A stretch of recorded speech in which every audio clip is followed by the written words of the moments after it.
बहुत स्वागत है आपका। आप देख रहे हैं इंडिया का बही खाता 2022। वित्त मंत्री निर्मला सीतारमण अब से कुछ देर बाद यानी सुबह 11 बजे आम बजट संसद में पेश करेंगी। 160 साल पुराना इतिहास है भारत के बजट का। निर्मला सीतारमण चौथा बजट पेश करने जा रही हैं। 2019 में उन्होंने पहला बजट पेश किया और हर बार उनके बजट में कुछ खास होता है, कुछ नया होता है। इस बार क्या खास होगा, इस पर सबकी नजर है। हमारे साथ हमारे मेहमान जुड़े हुए हैं। मेरे साथ मेरी सहयोगी चारुल हैं, वरिष्ठ सहयोगी हमारे मनीष अवस्थी हैं मेरे साथ। इसके अलावा पूर्व वित्त सलाहकार डॉक्टर जगदीश शेट्टीगार हमारे साथ हैं। इसके अलावा किसान नेता भी हमारे साथ जुड़े हैं। हम इन सब से बात करेंगे, जानेंगे कितनी उम्मीदें हैं। 2019 में वित्त मंत्री निर्मला सीतारमण जब बजट लेकर आई तो उस बजट में एक नई शुरुआत की गई। जो वित्त मंत्री के हाथ में ब्रीफकेस होता था वो बदल गया और उसकी जगह बही खाते ने ले ली। 2020 में वित्त मंत्री का बजट भाषण अब तक के वित्त मंत्रियों के बजट भाषण में सबसे लंबा बजट भाषण था, 2 घंटे 42 मिनट का।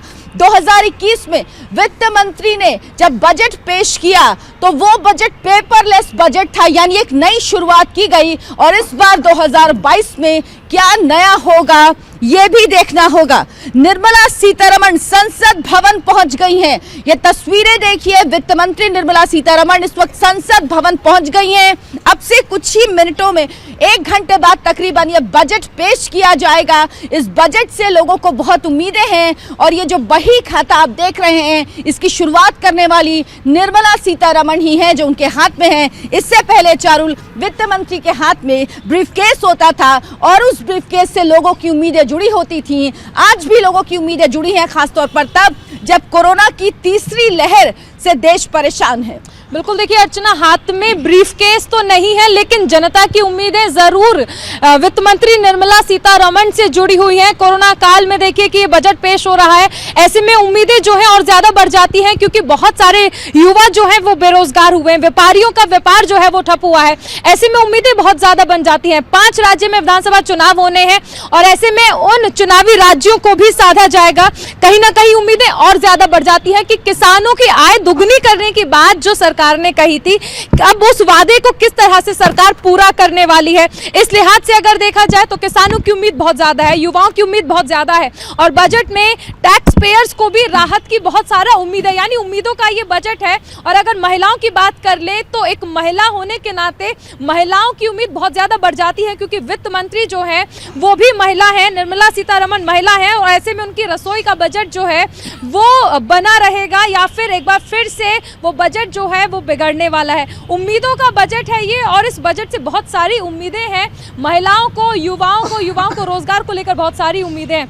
हमारे साथ हमारे सहयोगी मनीष जी भी हैं, अर्चना भी है। मनीष जी, अगर हम बात कर ले इस बजट की तो ये उम्मीदों का बजट है और जिस तरह हम लगातार बात भी कर रहे थे कि अगर इस बजट की हम बात कर ले तो अक्सर होता है कि टैक्स देना है, जीएसटी कट रहा है। ऐसे में देने के बजाय ये बजट ऐसा है कि युवा चाहेंगे, तमाम हर सेक्टर चाहेगा कि बजट हमें कुछ दे दे। जी, जाहिर सी बात है चारुल, आपने किया है कि देने से ज़्यादा लेने वाला बजट हो। आती हुई लक्ष्मी किसे बुरी लगती है। और आज हमारे देश की वित्त मंत्री चौथी बार, पहली बार ऐसा हो रहा है कि आधिकारिक रूप से एक फुल टाइम वित्त मंत्री महिला के रूप में अपना चौथा बजट पेश करेंगी। मोदी सरकार का 10वां बजट है और 10वां बजट अगर हम ये कहें तो ये 10वां बजट चुनाव के सामने आया है, तो चुनाव पर है ध्यान और जनता पर हो मेहरबान, यही उम्मीद और ख्वाहिशों का बजट है।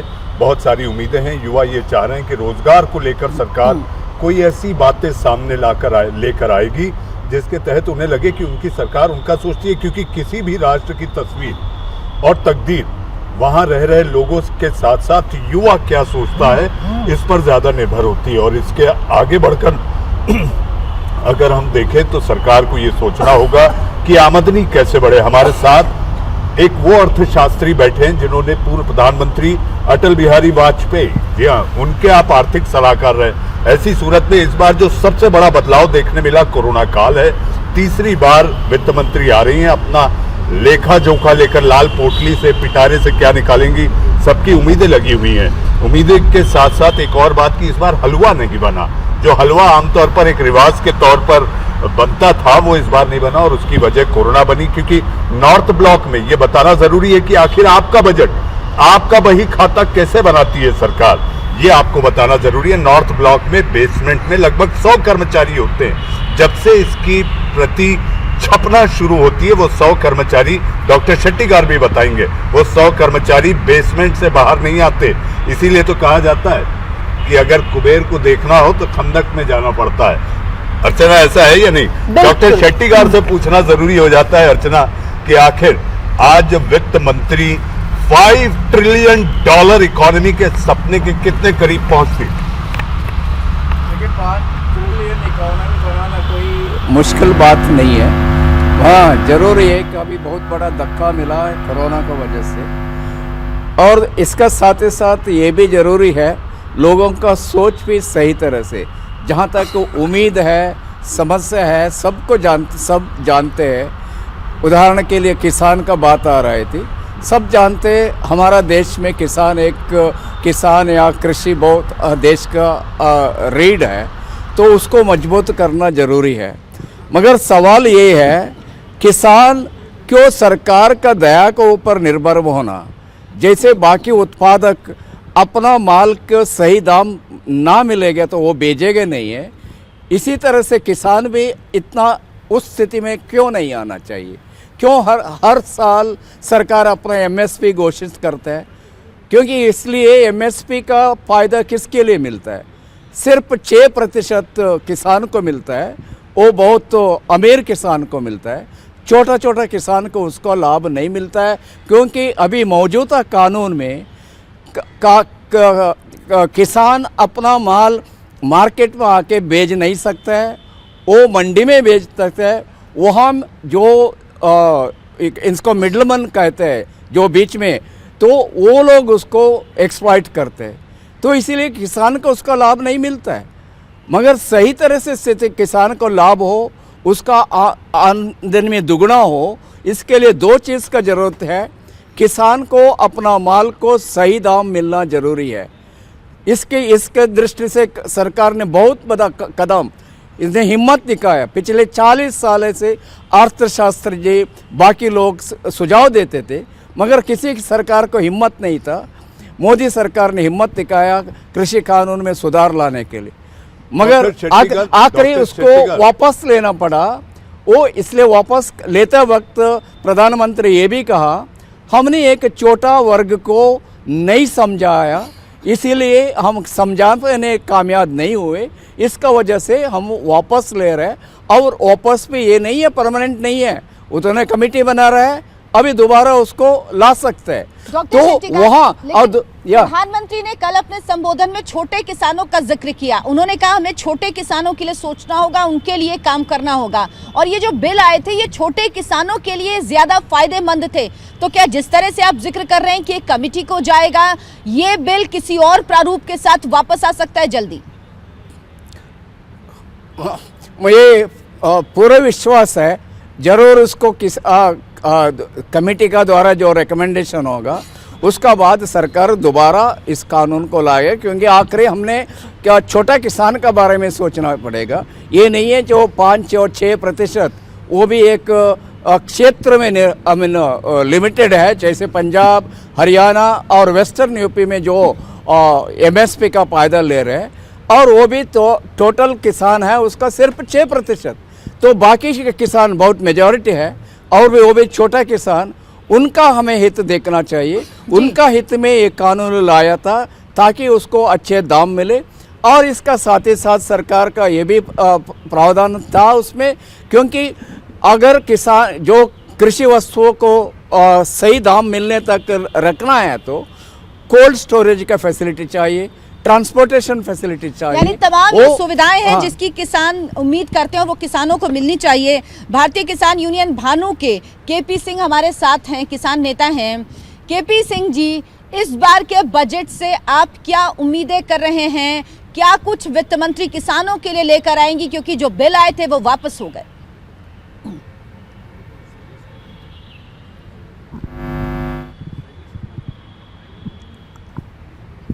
जी एसके गिरी जी, आप बताइए।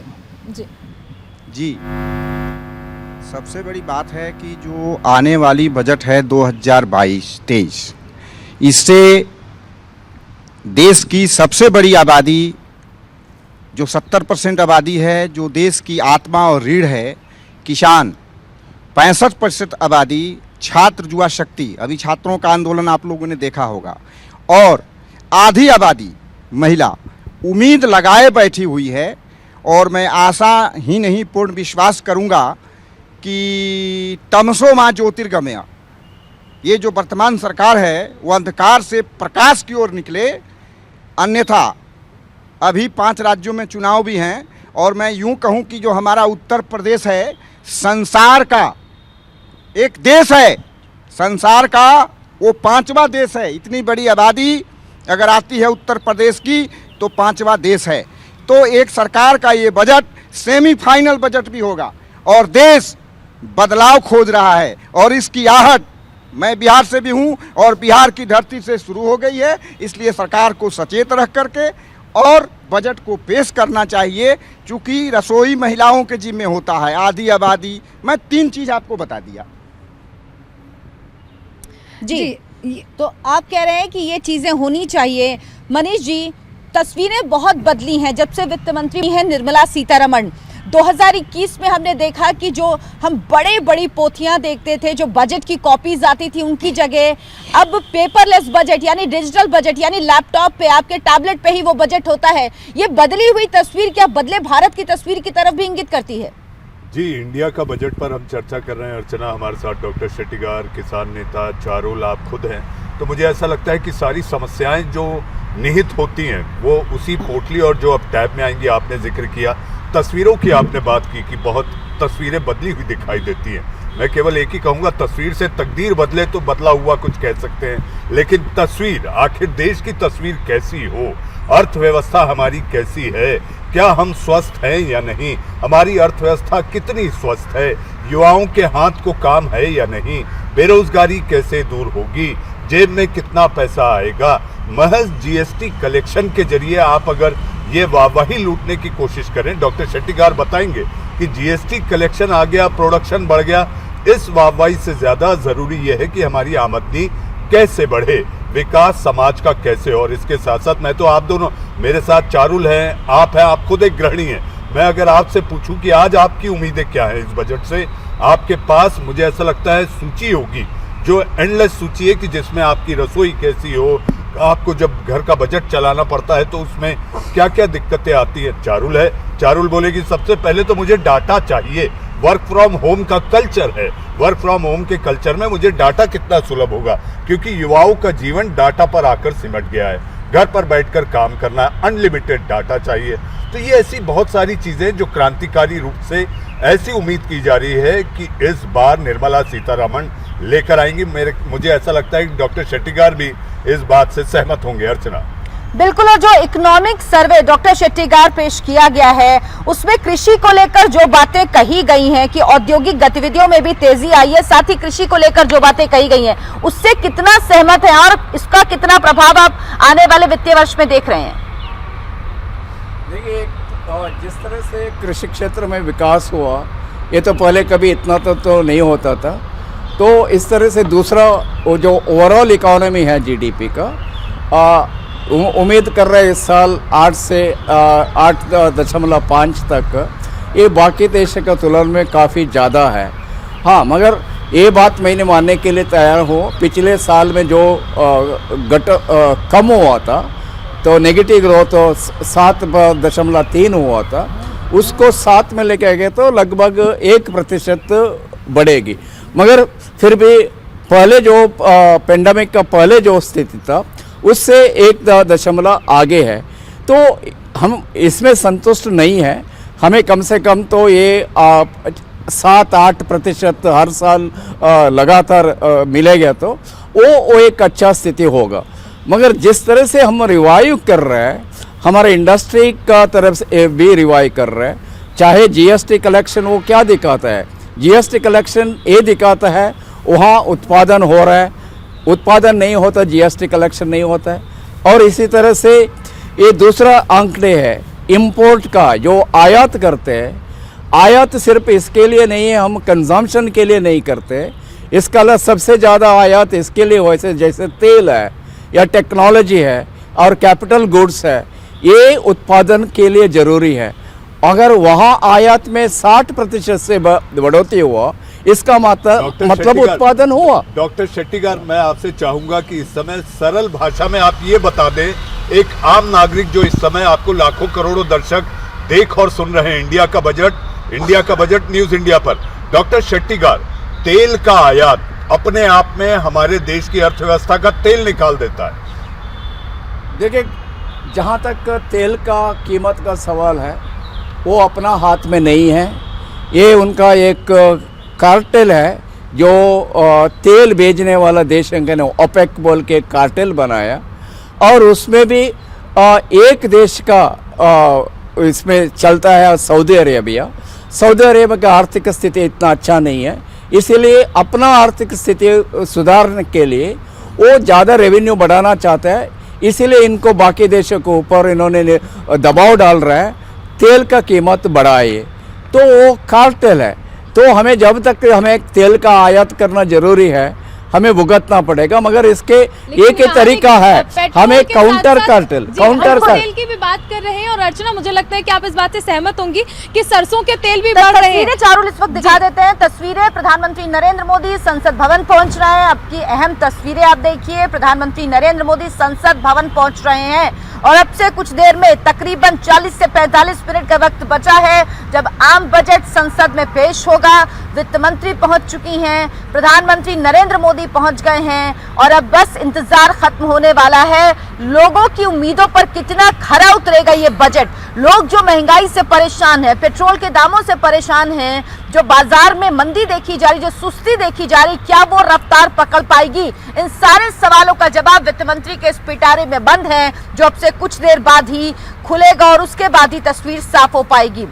डॉक्टर शेट्टीगार, जो आर्थिक सुस्ती है, इसको लेकर क्या आकलन है आपका? क्या इसमें आने वाले वित्तीय वर्ष में कुछ तेजी देखी जा सकती है?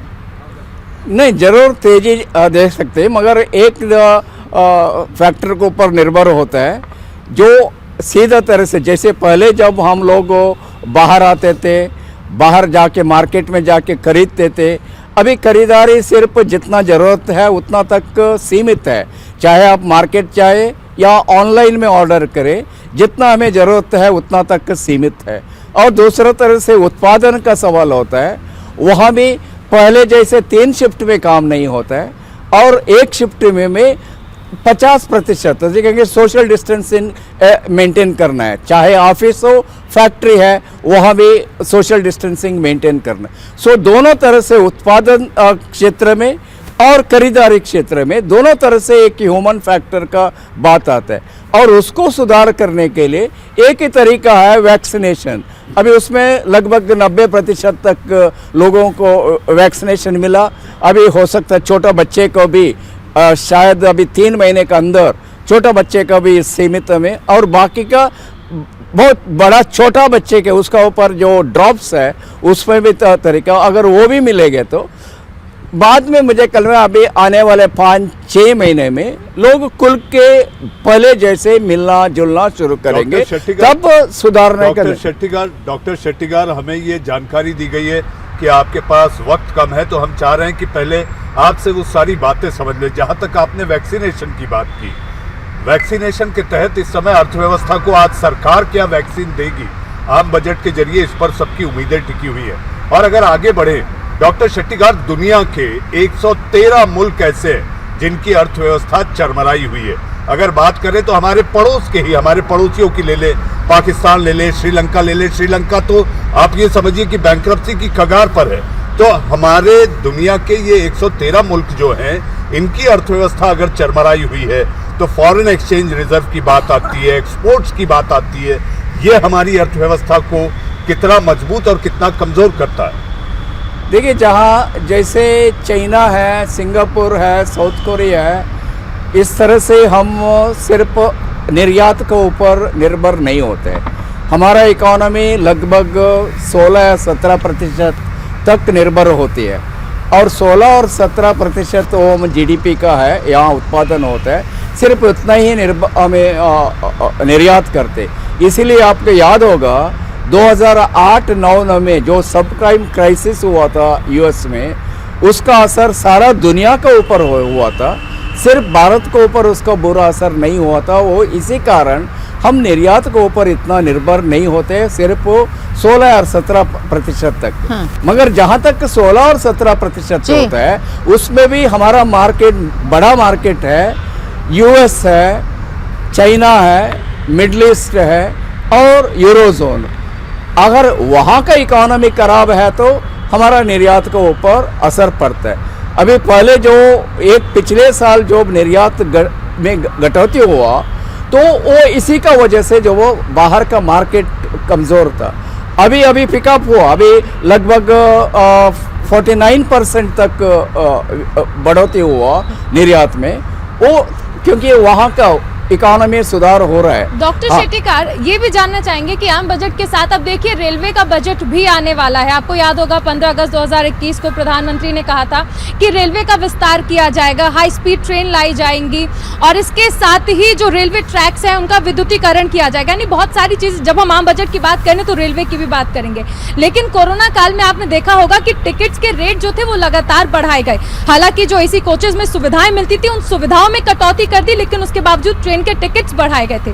यानी आम जनता को रेलवे से भी बहुत सारी उम्मीदें हैं। देखिए, जहाँ तक सुविधा या कंसेशन का बात है, देखिए ये नहीं है सरकार नहीं देना चाहते हैं, विकास करना चाहते हैं और दूसरे साथ ही साथ मॉडर्नाइजेशन का बात भी चल रहा है। जैसे अभी रेलवे स्टेशन का भी जिस तरह से एयरपोर्ट का मॉडर्नाइज हुआ, उसी तरह से ये भी अभी शायद सूरत और वाराणसी का रेलवे स्टेशन उसी तरफ से विकास की मॉडर्नाइज हुआ, तो बाकी रेलवे स्टेशन भी इसी तरह से बनने वाला है और इसका सरतर रेलवे सेफ्टी के ऊपर भी निवेश करने वाले हैं। मगर जहाँ तक आम आदमी का कंसेशन का बात है, टिकट में कटौती करना, हमें ये भी देखना चाहिए सरकार का हाथ भी बांधा हुआ।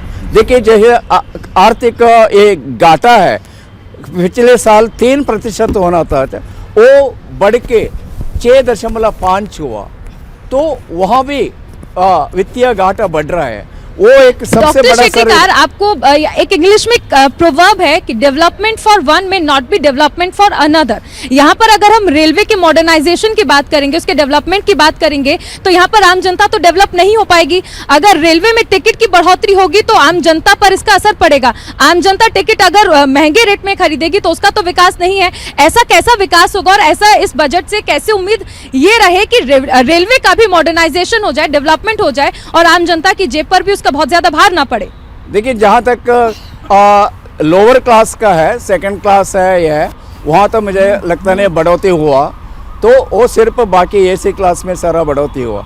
और दूसरा ये सोच गलत है, क्योंकि यहाँ वर्ड मॉडर्नाइजेशन है वो सिर्फ आम लोगों को उसका सुविधा नहीं मिलेगा। जैसे कई बार एक्सप्रेस वे ये सारा हो गया तो लोग बोलते हैं गाड़ी चलाने वाले के, इसका साथ ही साथ किसान भी अपना माल जल्दी से जल्दी मार्केट तक पहुंचा सकता है। मार्केट सिर्फ यहाँ नहीं है घरेलू मार्केट, बाकी निर्यात करने के लिए भी जल्दी उसको तो ट्रांसपोर्ट कर सकता है। तो ट्रांसपोर्टेशन की सुविधा अगर बढ़ रही है तो उसके लिए लोगों की जेब भी हल्की की जा रही है। डॉक्टर शेट्टीकार, आपका हमारे साथ जुड़ने के लिए, इस तमाम जानकारी के लिए बहुत बहुत धन्यवाद। हमारे साथ जुड़ गए हैं बीकेयू के प्रवक्ता गजेंद्र चौहान, उनसे भी हम बात करेंगे। इसके अलावा एसके गिरी भी हमारे साथ हैं। इंडिया का बही खाता है 2022 में इस वक्त की बड़ी खबर, कैबिनेट की मंजूरी मिल गई है बजट को कैबिनेट की मंजूरी मिल गई है और अब से कुछ देर बाद तकरीबन 35 मिनट के बाद ये बजट संसद में पेश किया जाएगा।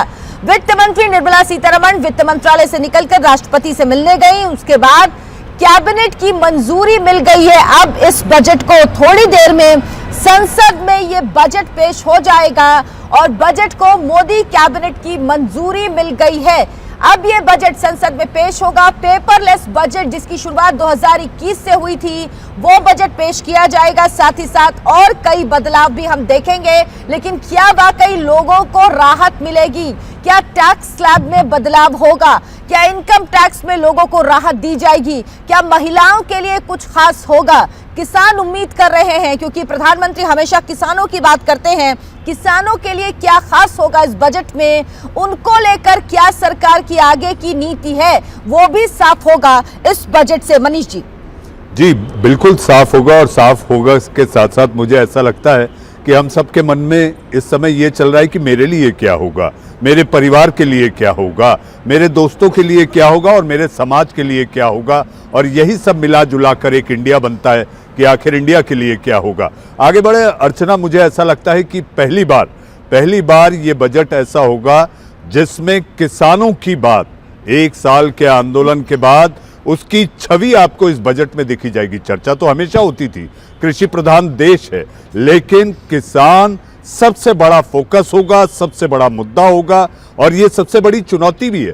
तमाम आश्वासन देकर आपने आंदोलन को बंद करवाया है। आंदोलन अगर खत्म हुआ है तो इस समय किसान टकटकी लगाए। जी हाँ, इंडिया का बजट देख रहा है, और इंडिया का बजट अगर आप देख रहे हैं तो मैं आपसे कहना चाहूंगा सरल और सहज शब्दों में, आपका अपना न्यूज इंडिया, जी हाँ, इंडिया का बजट लेकर आया है, कहीं जाइएगा मत। और अर्चना, अगर बात की जाए, युवाओं को इंतजार है कि सरकार ऐसे कौन से प्रावधान लेकर सामने आएगी। क्या आपने टैक्स स्लैब की बात की अर्चना, हम आपको बताना चाहेंगे एग्जेम्पशन की उम्मीद भी कर रहे हैं लोग कि क्या क्या एग्जेम्प्ट होगा, क्योंकि आपको सर्विस सेक्टर देखना है, इंडस्ट्री देखनी है, एग्रीकल्चर देखना है, प्रोड्यूस देखना है, और इसके साथ साथ टूरिज्म मोदी सरकार का एक बड़ा फोकस रहा है। तो ये भी एक बड़ी चुनौती है कि आखिर निर्मला सीतारमण, जी हाँ, चौथी बार अपना बजट पेश करेंगी देश का, इंडिया का। पहली महिला वित्त मंत्री जो 4 बार, इसके पहले अतिरिक्त प्रभार के रूप में स्वर्गीय इंदिरा गांधी ने यह बजट पेश किया था वित्त मंत्री के रूप में, लेकिन फुल टाइमर नहीं थी। तो अर्चना, 30 मिनट और लाल पोथी पुराण बही खाता। और मैं एक बात और कहना चाहूँगा, मुझे पता है आपको दूसरे मेहमानों के पास जाना है, चारुल बार बार मुझे देख रही हैं कि आखिर उनको कब मौका मिले। उनके मन में भी युवाओं को लेकर कुछ ऐसे सवाल हैं, आपके मन में गृहिणी के रूप में भी बहुत सारे सवाल हैं पत्रकार के अलावा। मैं केवल ये कहना चाहूँगा, लाल किताब को जाना जाता है कि लाल किताब में आपका भविष्य, अगर ज्योतिष के नज़रिए से देखें तो लाल किताब के जरिए आप अपना भविष्य समझते हैं। और आज जब हमारी अपनी वित्त मंत्री लाल पोथी पुराण खोलेंगी तो आखिर हमारे जेब का भविष्य क्या होगा आधे घंटे बाद। बिल्कुल, तो आधे घंटे बाद ये तस्वीर साफ हो जाएगी। वित्त राज्य मंत्री पंकज चौधरी ने हालांकि कहा कि जो ये बजट है, ये समावेशी बजट है, इसमें हर वर्ग का पूरा ध्यान रखा गया है, हर क्षेत्र की जरूरतों का ध्यान रखा गया है। लेकिन ये कितना ध्यान रखा गया है, ये कुछ समय बाद साफ होगा। सभी सेक्टर को, किसानों को भी इस बजट से काफी उम्मीदें हैं। गजेंद्र चौधरी जी हमारे साथ हैं, भारतीय किसान यूनियन के प्रवक्ता हैं। चौधरी साहब, क्या उम्मीद कर रहे हैं आप किसानों के लिए, क्योंकि जो बिल सरकार लाई थी वो बिल वापस लिए, उसके बाद आप लोगों की क्या उम्मीदें हैं इस बजट से? देखिए, हमें आश्वासन दिया था 30 जनवरी तक का जो, लेकिन अभी कुछ हुआ नहीं। इस बजट की उम्मीद में बैठे हुए हैं। आज 1 फरवरी हो गई है और सरकार से उम्मीद करते हैं कि कुछ बेहतर किसानों के लेके आए। जो अब देखना है ये कि क्या बेहतर लेके आते हैं, उम्मीद पे टिके हुए हैं अभी। गजेंद्र जी, सरकार का कहना है कि इंडस्ट्रियल ग्रोथ में 3.6% का इजाफा हुआ है। सरकार ने तमाम चीज़ों की बात कही है, कह रहे हैं कि किसान सम्मान निधि दे रहे हैं, किसान रेल सेवा है। सरकार के पास तो एक फहरिस्त है उन तमाम चीज़ों की जो सरकार किसानों के लिए कर रही है। फिर आपको क्या लगता है कि ऐसी कौन सी जगह है जहां या तो किसान समझ नहीं पा रहे हैं या सरकार समझा नहीं पा रही? सबसे बड़ी बात एक है जी, किसान समझे या आम जनता समझे, जब उसकी जेब ढीली होती है उसे जब पता लगता है। जो अब ये कहाँ से आंकड़े पेश करते हैं ये तो इनको मालूम है, हमारे पास ये आंकड़े नहीं है। जो जब किसान के पास आएगा तो किसान बता देगा हाँ हमें कुछ मिला है। जो बाकी इनके उल्टे सीधे आंकड़े इनके पास है। बजट में देखना है क्या देते हैं, हमें बजट को देखना हमको क्या देते हैं ये। जो बाकी इनकी जो सम्मान निधि, उसमें कभी ये कुछ बताते थे, कभी 2000 किसानों को दे रहे हैं, कभी 6000 किसानों को देते हैं। ये ऊँट के मुंह में जीरे वाली बात है कि कहीं कहीं ये थोड़ा बहुत कहीं वो कर देते हैं, उसी को शो करके दिखा देते हैं, बाकी सब किसानों को इसका फ़ायदा नहीं मिल रहा है। इंडिया, बिल्कुल इंडिया का किसान भारत का किसान बहुत त्रस्त है, परेशान है। अब बजट से उम्मीद लगाए बैठा है कि बजट में क्या देते हैं। गिरी साहब, 94% किसान छोटा किसान है, जिसकी छोटी जोत है भारत में। उनके लिए क्या उम्मीद आप इस बजट से कर रहे हैं? जी बिल्कुल, आपने ठीक कहा। सबसे बड़ी बात है कि किसान उम्मीद लगाए बैठा हुआ है। और अभी किसान सम्मान निधि की बात हो रही थी, तो किसान सम्मान निधि में 2000 रुपये बढ़ोतरी करने की भी बात है। लेकिन आपको मैं किसानों की मुख्य दिशा की ओर आकृष्ट करना चाहता हूं कि तत्कालीन मोदी सरकार ने कहा था कि आने वाले सन 2022 में किसानों की आय दुगनी हो जाएगी। हमको ये बताया जाए कि किसानों का जो उत्पाद है, जो किसानों के उर्वरक हैं, डीजल हैं, पटौनी का साधन है, उस पे तो रेट बढ़ा दिया जा रहा है और इधर 2000 दे दिया जा रहा है ऊंट के मुंह में जीरा का फोरन। अब सबसे बड़ी बात है कि आय कहाँ से दुगनी हुई, थोड़ा हमको समझाया जाए। किसानों की आय दुगनी नहीं हुई। जब तक किसानों के उत्पादों के लागत का सही मूल्य स्वामीनाथन आयोग के C250 फार्मूला को जब तक लागू नहीं किया जा सकता है, अगर देश का किसान दुखी रहेगा, चूँकि 70% आबादी है, तो सरकार कभी खुशहाल नहीं रहेगी। आप लोगों ने देखा होगा विगत दिनों कि 13 महीने जो किसान आंदोलन की एक ट्रेनिंग हुई है, आंदोलन बंद नहीं हुई है। भाई साहब ने भी कहा कि 30 जनवरी तक करना था। आपने ये भी देखा होगा कि माननीय गृह मंत्री अमित शाह जी ने एक चैनल पे कहा था कि 15 लाख रुपया ये जुमला है, ये तो चुनाव जीतने की है। तो क्या यूपी चुनाव को देखते हुए इन्होंने किसान के आंदोलन को रद्द कराया? किसानों की आय हर हाल में दुगनी होनी ही चाहिए। बिल्कुल, किसान लगातार ये मांग करते हैं किसानों की आय दुगनी होनी चाहिए। सरकार कहती है किसानों की आय बहुत बड़ी है, लेकिन आम लोगों की क्या उम्मीदें हैं ये भी आपको बताते हैं। लोग तेल के दाम चाहते हैं कम हो, चाहे पेट्रोल डीजल हो या सरसों के तेल, इन सबके दाम से लोग परेशान हैं। तो लोगों को उम्मीद है कि तेल के दाम कम हो, साथ ही साथ गैस सिलेंडर जिसके दाम बढ़ते जा रहे हैं, जो हर घर में इस्तेमाल होते हैं गैस सिलेंडर, जो उज्ज्वला योजना के तहत मोदी सरकार ने फ्री में भी दिया इस योजना के तहत, लेकिन लोगों को जब अपनी जेब से खरीदना पड़ता है तो बहुत ज्यादा पैसा देना पड़ता है। लोगों की उम्मीद है कि इसमें कुछ राहत जरूर मिलेगी। मनरेगा में फंड बढ़ाया जाए, ऐसी उम्मीद कर रहे हैं। इसके अलावा 80C के तहत टैक्स में लिमिट जो है उसमें छूट की उम्मीद भी लोग कर रहे हैं। साथ ही साथ इनकम टैक्स स्लैब में बदलाव हो, ये उम्मीद भी लोग इस बजट से लगाए हुए हैं। तमाम उम्मीदें हैं लोगों की इस बजट से, कितनी पूरी होती हैं ये 25 मिनट बाद साफ हो जाएगा, जब वित्त मंत्री अपना भाषण देंगी। उनका बजट भाषण जो 2020 में 2 घंटे 42 मिनट का था, अब तक का किसी भी वित्त मंत्री का सबसे लंबा भाषण है ये, 2 घंटे 42 मिनट का। तो समय तो लंबा होगा, समय कितना होगा इससे ज्यादा लोगों को इस बात में दिलचस्पी है मनीष जी कि उनके लिए क्या होगा, उनकी जेब पर कितना कम भार होगा और उनकी जेब का जो भार है उसे वित्त मंत्री कितना कम कर पाएंगी, पैसे उनकी जेब में कितने ज्यादा बच पाएंगे। देखिए, आमतौर पर अर्चना, जहाँ तक आपने बात किया कि कितना भार होगा, आमतौर पर खाली जेब से चलना ज़्यादा भारी हो जाता है। तो जेब भरी हो, ये प्रिंसिपल यहाँ पर उलट हो जाता है। जेब अगर भरी हो तो सब कुछ मन प्रसन्न और खुशहाल होता है। तो उम्मीद कर रहे हैं सारे लोग, सारा वर्ग, सारा इंडिया इस समय उम्मीद कर रहा है कि सरकार कुछ ऐसी बातें लेकर आएगी जो कि अपने आप में क्रांतिकारी होगी। $5 ट्रिलियन इकोनॉमी का सपना भी तो पूरा करना है, जिसको लेकर सरकार बार बार कहती रही है कि हाँ, आर्थिक सर्वेक्षण में भी आप देखिए ग्रोथ रेट को लेकर ये बताया गया है कि आने वाले साल में भी हमारी ग्रोथ रेट बेहतर रहेगी, 8 के ऊपर रहेगी। और इसके साथ साथ चारुल, अगर आप ये देखें कि आर्थिक सर्वेक्षण में इस बात पर जोर दिया गया है जो वित्त मंत्री ने कल पेश किया, उसके जरिए एक इंडिकेटर के रूप में, क्योंकि आर्थिक सर्वेक्षण जो होता है, आर्थिक सर्वे जो होता है, पिछले वित्त वर्ष का लेखा जोखा होता है। और ये लेखा जोखा में अर्चना जो चीज़ें सामने आई हैं और जो अर्थशास्त्रियों ने विश्लेषण कर बताया, मुझे ऐसा लगता है कि सरकार एक बहुत ही समावेशी बजट, चुनाव सामने है, चुनाव को ध्यान में रखकर, क्योंकि उत्तर प्रदेश का चुनाव है, 5 राज्यों का मतलब आप जानती हैं और उसमें उत्तर प्रदेश, इस बात का भी जिक्र किया गया। गिरी साहब ने भी कहा कि उत्तर प्रदेश प्रदेश नहीं, एक देश है 24 करोड़ 22 से 24 करोड़ जनसंख्या जिस प्रदेश की हो, तो मुझे ऐसा लगता है कि बहुत सारी चीज़ों का ध्यान रखते हुए वित्त मंत्री निर्मला सीतारमण, मैं ये समझता हूँ अर्चना अगर आप थोड़ा वक्त दें, चारुल बहुत कुछ कहना चाहती हैं।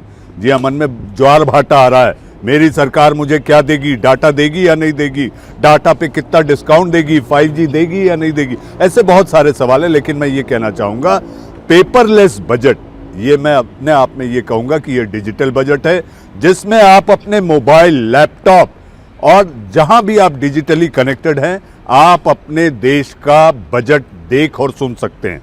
अब बात की जाए कि आखिर बजट की प्रतियां छपी या ना छपी। नॉर्थ ब्लॉक के जिस बेसमेंट का मैं जिक्र कर रहा था अर्चना, उस बेसमेंट में प्रतियां तो छपी हैं, लेकिन वो केवल सांसदों के लिए और शीर्ष अधिकारियों के लिए। इसलिए ये पेपरलेस बजट वित्त मंत्री निर्मला सीतारमण निर्मल भाव से 130 करोड़ से ज्यादा जनसंख्या को ध्यान में रखकर देश के सामने आम बजट पेश करेंगी। अर्चना, और देश के बजट से लोगों को काफी उम्मीदें हैं। कैसा हो देश का बजट? बजट को लेकर पीएचडी चेंबर के सेक्रेटरी जनरल सौरभ सान्याल से न्यूज इंडिया ने खास बातचीत की। सुनिए क्या कहा उन्होंने इस बजट के बारे में। साल 2022 और 23 के बजट आज देश की वित्त मंत्री निर्मला सीतारमण सदन के अंदर पेश करेंगी। आखिर कितनी उम्मीदें इस बार जनता को, आखिर किस तरीके का ये बजट रहने वाला है? सौरभ सान्याल जी हैं। सर, पहला सवाल, आखिर लोगों को काफ़ी उम्मीदें हैं, आप इस बजट को किस तरीके से देखते हैं? क्योंकि अभी तक अगर हम कल जो इकोनॉमिक सर्वे पेश किया गया है उसमें भी बताया गया कि अगले साल में जो है 8 या 8.5% जो विकास दर है वो रहने वाली है। ये हम लोग उम्मीद रखते हैं पीएचडी की ओर से कि ये बजट बहुत ही बैलेंस्ड बजट होगा, क्योंकि ये 2 साल के पैंडमिक के बाद हमारे honourable finance minister Shrimati Nirmala Sitharaman ji 11 बजे आज पेश करेंगी। हम लोगों को बहुत उम्मीदें हैं और आशाएं हैं कि इसमें फोकस जो होगा वो सर्विस सेक्टर, जो कि टूरिज़्म को बहुत बुरी तरीके से आघात लगा था पिछले 2 साल में, उसमें कुछ चीज़ें आएंगी। इंफ्रास्ट्रक्चर डेवलपमेंट में जोर दिया जाएगा। एमएसएमई के जो बेनिफिट्स जो ECGS स्कीम के थ्रू दिए गए थे, इमरजेंसी क्रेडिट लाइन दिया गया था, उसमें बढ़ोतरी तो मैं नहीं कह सकता हूँ, लेकिन उसको एक्सटेंड किया जाएगा, क्योंकि उसका पूरा लाभ एमएसएमई सेक्टर उठा नहीं पाई है। डिफेंस सेक्टर में जो कि स्ट्रेटेजिक बजट होगा, उसमें बहुत ज़रूरी है कि यूनियन गवर्नमेंट इस पर ध्यान दे, इसके मॉडर्नाइजेशन पर ध्यान दें, क्योंकि जो हालात हो रहे हैं ग्लोबली और हमारे जो इमीडिएट नेबर्स हैं उनके जो थ्रेट्स परसेप्शन रहा है, उसके लिए डिफेंस पर भी जोर दिया जाना चाहिए, ऐसा मैं उम्मीद रखता हूँ। उसमें मॉडर्नाइजेशन पे और मैन पावर रिक्रूटमेंट में, कैपेसिटी बिल्डिंग में ये ध्यान देना चाहिए, क्योंकि हमारी यूथ के लिए ये एक जॉब अपॉर्चुनिटी होगी और ये एक अच्छा लाइन होगा।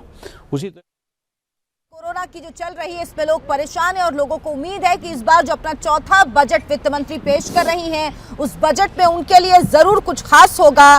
कोविड-19 महामारी की वजह से आम आदमी बेहद परेशान है, लोगों के रोजगार छिन गए, लोगों की सैलरी कट हुई है, महामारी से कुछ लोग जो उभरे हैं, अर्थव्यवस्था रिकवरी की ओर चल रही है। देख रहे हैं, गांव को तो हम बचा लिया, क्योंकि कांग्रेस जमाने में मनरेगा थे, ये मनरेगा के चलते गांव को तो बचा लिया, लेकिन शहर में भी इस तरीके की मनरेगा जैसे दूसरे स्कीम लाया जाए, क्योंकि गांव और शहर दोनों जगह भूख हमें ना देखने को चाहिए। और आज हिंदुस्तान इतने बड़ी बड़ी हम तो वादा करते हैं, लेकिन जो भूख की जो इंडेक्स होते हैं, सूचांक होते हैं, भूख की सूचांक में हम 100 पार कर चुके हैं, 101 नंबर में आ गए हैं, 104 नंबर में आ गए हैं। तो इसके दुर्भाग्य की बात है, बांग्लादेश, नेपाल, पाकिस्तान वो हमसे आगे निकल चुके हैं, और इससे क्या शर्मिंदगी की बात हो सकती।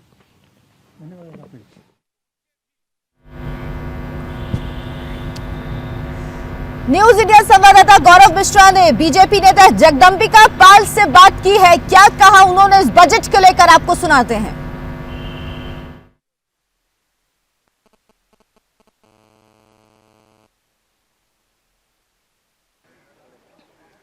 हमारे साथ बातचीत करने के लिए जगदम्बिका पाल जी हैं, बीजेपी सांसद हैं। सर ये बताइए कि जिस तरीके से इस बार का बजट आ रहा है, जनता को काफ़ी उम्मीदें हैं, आम लोगों के लिए कितना खास होगा ये बजट? देखिए, बजट तो निश्चित तौर से हमारे लिए बहुत महत्वपूर्ण है, पूरे देश की निगाहें लगी हैं और मुझे लगता है कि ये बजट सर्वसमावेशी बजट होगा। ये बजट लोगों को राहत देने वाला बजट होगा और सभी का ख्याल रखा गया। और बजट के पहले जिस तरह से कल आर्थिक सर्वेक्षण प्रस्तुत किया निर्मला सीतारमण ने, वो इस बात का सबूत है कि अगर IMF ने, वर्ल्ड बैंक ने ये कहा कि भारत की इकोनॉमी ग्रोथ रेट 9.2% इस साल रहेगी, अगले साल 2022-23 में 8 से 8.5% हमारी GDP होने जा रही है, तो स्वाभाविक है कि अगर India is going to be a fastest economy, growing economy, तो चाइना और अमेरिका की भी इकोनॉमी से हमारी स्ट्रांग होने जा रही है, तो निश्चित तौर से राहत देने वाला है। और दूसरी तरफ हमने कैपिटल एक्सपेंडिचर में ज़्यादा पैसा खर्च किया, 13.5% की हमने बढ़ोतरी किया है कैपिटल एक्सपेंडिचर में। नहीं होता क्या था, केवल रेवेन्यू एक्सपेंडिचर में कि इस्टेब्लिशमेंट में, सैलरी में, इस पे जाता था। तो जब हमने रोड्स, हाईवेज, एयरवेज, रेलवे, इनमें हमने खर्च किया है, तो इससे हमको जॉब भी बढ़ेगा, जॉब क्रिएशन भी बढ़ेगा, एम्प्लॉयमेंट भी बढ़ेगा। तो निश्चित तौर से ये बजट उन सब को चिंता करेगा और उसको राहत देना। आखिरी सवाल, किसानों की बात लगातार विपक्ष भी करता रहा है, लेकिन सरकार की बात करें, किसान निधि लगातार उनके खातों में गई है। क्या इस बजट में किसानों की ये किसान निधि को भी बढ़ाने का काम करेगी सरकार? 6,000 रुपया 11 करोड़ लोगों को दिया जा रहा है, 90,000 करोड़ का पब्लिक एक्सचेकर पे बोझ आ रहा है। लेकिन उसी का नतीजा कि एग्रीकल्चर सेक्टर में भी 3.9% की बढ़ोतरी हुई है। और आज जहाँ किसानी लोग छोड़ रहे थे, लोगों को लगता था कि अलाभप्रद है, और आज वहाँ पे उस एग्रीकल्चर सेक्टर में ग्रोथ बढ़ रही है। तो ये सरकार की ही देन है, मोदी जी की, जो उन्होंने डॉक्टर स्वामीनाथन की रिपोर्ट को उन्होंने लागू किया कि हम किसान को MSP का 1.5 गुना देंगे और उस पर खरीद करेंगे। 1 नेशन 1 मार्केट किया कि किसान घर में बैठ के ई-नैम मार्केट के माध्यम से, इलेक्ट्रॉनिक मार्केट के माध्यम से देश में कहीं बेच सके। बहुत बहुत धन्यवाद। तो इस बार का जो बजट है बेहद खास होने वाला है, और खुद जगदम्बिका पाल जो कि बीजेपी से सांसद बता रहे थे कि किसानों के हित का भी बजट होगा। कैमरामैन शिव कुमार भारद्वाज के साथ गौरव मिश्रा, न्यूज इंडिया, दिल्ली। तो कृषि क्षेत्र में 3.9% की ग्रोथ की बात कही जा रही है। किसानों के लिए क्या खास होगा, आम लोगों के लिए क्या खास होगा, युवाओं के लिए क्या खास होगा, ये सब कुछ जानेंगे। तकरीबन 12 मिनट का समय बचा है बजट 2022 पेश होने में। वित्त मंत्री निर्मला सीतारमण चौथी बार आम बजट पेश करने जा रही हैं। इस बजट से हर क्षेत्र को उम्मीद है, हर सेक्टर उम्मीद कर रहा है, आम लोगों को भी तमाम उम्मीदें हैं। कोरोना में जिन लोगों ने अपना रोजगार खोया, जिनके व्यापार डूब गए, वो भी उम्मीद कर रहे हैं कि उनके लिए क्या कुछ होने वाला है। हमारे साथ गजेंद्र चौधरी हैं, BKU के प्रवक्ता। गजेंद्र जी, अर्चना, सॉरी मैं आपको रोक रहा हूं, लेकिन मुझे ऐसा लगता है कि बजट में कई बार ये भी देखा जाता है कि आपके होटल में GST बढ़ेगा नहीं बढ़ेगा, होटल का बिल कैसा होगा, और कई बार खोमचे वाले भी होते हैं कि चाय पत्ती अगर महंगी हो गई तो आखिर उनके उस खोमचे पर कौन आकर चाय पिएगा। और आप देखिए कि न्यूज़ इंडिया ने जो सब कुछ तैयार किया है, इसमें एक ऐसा बाजार और छोटा सा खोमचा भी है जहां पर लोग आ रहे हैं, पी रहे हैं। तो मुझे ऐसा लगता है कि अगर आप कहें तो चारुल शायद पता करे कि आखिर खोमचे में मिलने वाली चाय कट वाली या मुंबई की कट भाषा में, कट देख कितने की होगी। चलिए मैं इनसे पूछती हूँ। यहाँ पर भी देखिए, यहाँ एक स्टॉल है, यहाँ पर जलेबी भी है और यहाँ लिट्टी चोखा भी है। तो इस बजट में ये जलेबी की मिठास जो है वो आएगी या लिट्टी चोखा का तीखापन? आप एक बात बताइए, आपके यहाँ पर तो लिट्टी चोखा और जलेबी, मतलब दोनों, खट्टा भी, मीठा भी, तीखा भी। कितनी उम्मीद है आपको इस बजट से? क्या लगता है कि महंगाई हुई है? नहीं, महंगाई तो हुई है। हम चाहते हैं भाई, लिट्टी चोखा हम पहले खाया करते थे, अब वो चीज़ नहीं है जो अब है, क्योंकि थोड़ा महंगा तो हुआ है खाने में, चीज़ में, घर की रसोई में भी, और हॉस्टल पे भी हम लोग आते हैं। लोगों ने पहले से जो हम बजट हमारे जेब का हुआ करता है उससे फ़र्क तो पड़ा है, महंगा हुआ है। अच्छा, आज क्या उम्मीद है आपकी कि एक महिला वित्त मंत्री हैं, बजट पेश करने वाली हैं, आपके घर का जो बजट है वो बनने वाला है? क्योंकि आपको, मुझे लगता है कि आप बाहर जाएंगे, कमाएंगे, तो घर में गृहिणी को ज़्यादा पैसा देना पड़ेगा, लगता है कि अब थोड़ा विचार किया जाएगा? नहीं, ये विचारणीय तो है, आपने सही कहा, लेकिन हमें पूरी उम्मीद सरकार से है कि हमें अच्छा बजट मिलेगा। चलिए, आपकी उम्मीद है। और यहाँ पर मैं आपके पास आना चाहूँगी, आप भी दोनों मीठा और तीखा सब खा रहे हैं, मुझे लगता है कि आज के बजट से आपको भी मिली जुली उम्मीदें हैं। बिल्कुल बिल्कुल, मिली जुली उम्मीद है मैम। पहले भी इतना लोग महंगाई की मार झेल रहे हैं। अब आगे देखो बजट में क्या मिलता है हमें। आपसे पूछते हैं, क्या लगता है पहले से ग्राहक ज़्यादा आते हैं, कम आते हैं? चाय के रेट, देखिए रेट तो बढ़े हैं, ये मत कहिएगा कि बढ़े नहीं है। रेट बहुत बढ़ गए हैं, महंगाई बहुत बढ़ गई है, ठीक है। ग्राहक भी बहुत महंगाई की वजह से बहुत कम आते हैं। मतलब असर पड़ा है काम पे? बहुत असर पड़ा है। आपके पास आएंगे, कोरोना के बाद अच्छी आमदनी हो रही है या पहले? क्योंकि कोरोना के बाद तो देखने को मिला कि बहुत कम आमदनी थी। आमदनी तो बहुत कम है, काम नहीं है लोगों के पास, काम नहीं, जब काम नहीं हो तो खर्चा। सुबह से कितने लोग आए हैं अभी? बहुत कम है, नहीं काम नहीं है, बहुत कम काम है, काम बिल्कुल है नहीं यहाँ पर।